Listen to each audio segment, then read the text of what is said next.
সবাই কেমন আছেন? আলহামদুলিল্লাহ আমি ভালো আছি।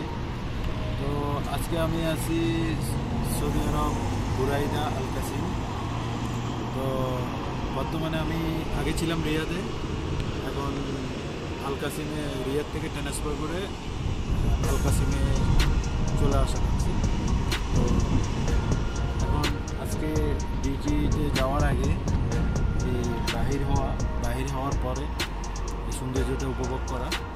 তো এটা হচ্ছে বুরাইদা শহরের সৌন্দর্য, নিরিবিলি পরিবেশ, শান্তশিষ্ট। এখানে কোনো গ্যাদারিং নেই, কোনো মানুষের আনাগোনা নেই, একবারে নীরব বললেই চলে। তো আজকে আমি এখানে এসেছি আপনার 15-16 দিন হয়েছি। তো আলহামদুলিল্লাহ অনেক ভালো লাগতেছে পরিবেশটা, প্রচণ্ড ঠান্ডা, প্রচণ্ড বাতাস। সব মিলিয়ে আলহামদুলিল্লাহ ভালো আছি। সবাই আমার জন্য দোয়া করবেন। আসসালামু আলাইকুম।